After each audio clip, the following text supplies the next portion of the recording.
अस्सलाम वालेकुम। मेरा नाम है डॉक्टर एयाज चौहान और आज हम बात करेंगे स्किज़ोफ्रेनिया के बारे में। स्किज़ोफ्रेनिया वो बीमारी है जो कि देखा गया है कि दुनिया भर में तकरीबन 1% लोगों में पाई जाती है, यानी कि 100 में से एक इंसान में ये बीमारी देखने में आई है।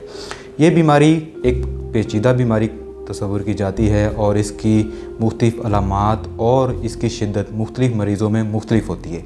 आसानी की खातिर हम इसकी आज कुछ अलामात के बारे में ज़िक्र करेंगे और उनमें से कुछ अलामात जिन्हें हम पॉजिटिव सिम्टम्स कहते हैं और कुछ अलामात हैं जिन्हें हम नेगेटिव सिम्टम्स कहते हैं। तो स्टार्ट करते हैं पॉजिटिव सिम्टम्स से। पॉजिटिव सिम्टम्स वो सिम्टम्स होते हैं जिससे मुराद ये नहीं है कि ये कोई अच्छी चीज़ है।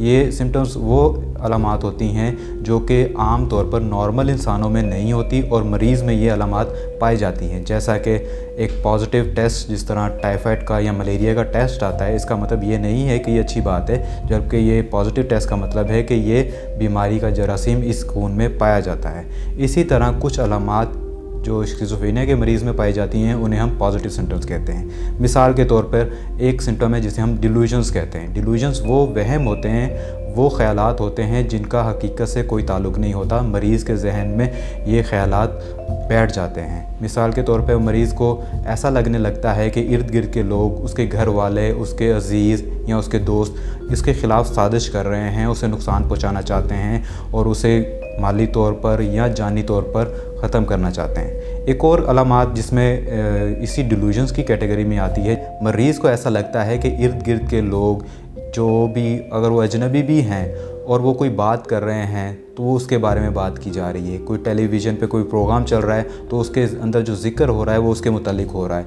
कोई अगर सड़क पे जा रहा है तो इर्द गिर्द के लोग, दुकानदार, रिक्शे वाले और पैदल चलते लोग उसी की तरफ निगाह कर रहे हैं, उसे ही ऑब्ज़र्व कर रहे हैं। इसके अलावा एक और डिल्यूजन है जिसे हम कहते हैं डिल्यूजन्स ऑफ कंट्रोल के। मरीज़ कभी कभी ये तस्वुर करने लगता है कि उसके ख़यालात या उसकी हरकत और सकनात उसके अपने कंट्रोल में नहीं है, बल्कि कोई बाहर से कोई और बैरूनी ताकत उसकी हरकत और सकनात को कंट्रोल कर रही है।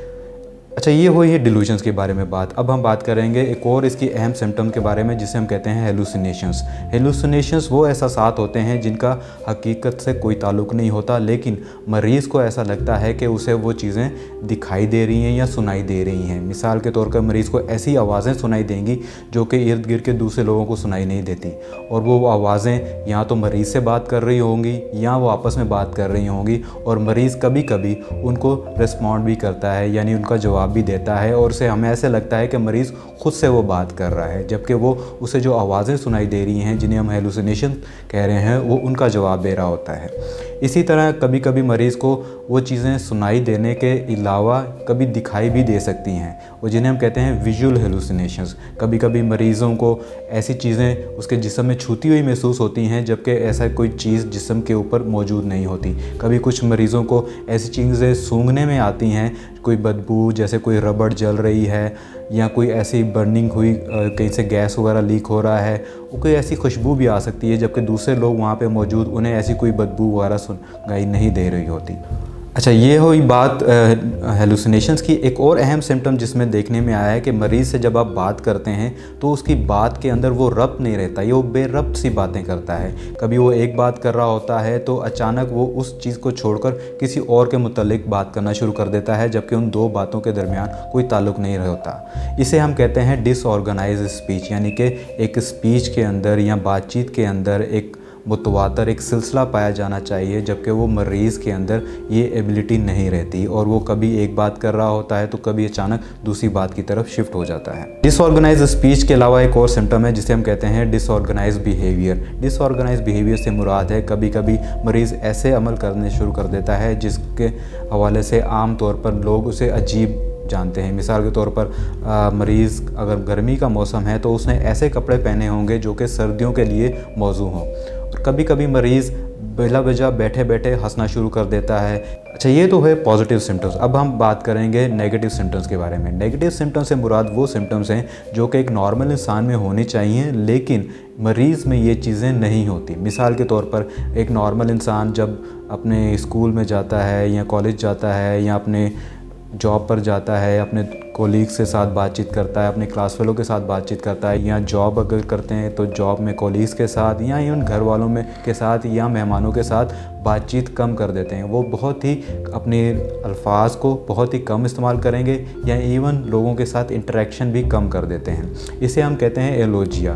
दूसरी एक जो अलामत देखने में आई है उसे हम कहते हैं एवोल्यूशन। उससे मुराद है कि मरीज़ को अगर सपोज़ करें अगर वो एक स्टूडेंट है और जिसके एग्ज़ाम आने वाले हैं तो उसके चाहिए, नॉर्मल इंसान को चाहिए कि वो एग्ज़ाम्स की प्रिपरेशन करे, लेकिन ऐसे मरीज़ के अंदर वो मोटिवेशन नहीं होती ताकि वो अपने एग्ज़ाम्स की तैयारी करे, या वो मोटिवेशन नहीं होती अगर वो एक जॉब करता है तो अपने जॉब पर जाए और वहाँ पर जो भी उसे असाइनमेंट्स वगैरह मिली हैं उनको एक काम के तौर पर, एक टास्क के तौर पर मुकम्मल करे, या घर पे अगर कोई छोटे मोटे काम कह गए हैं गाड़ी के वॉश करवाने के हवाले से या दूसरे ग्रॉसरीज़ के हवाले से, तो वो मरीज़ के अंदर वो मोटिवेशन नहीं होती कि वो ख़ुद से उठकर वो काम के लिए आगे बढ़े।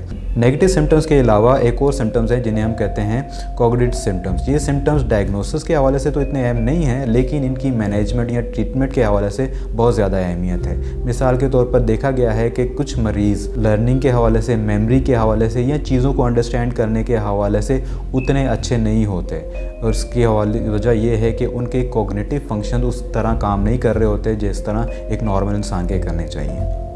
अब हम बात करेंगे इस बीमारी की वजूहात के बारे में, यानी कि ये देखने में आया है कि ब्रेन के अंदर एक मादा होता है जिसे हम कहते हैं डोपामिन, उसकी मिकदार का बढ़ जाना।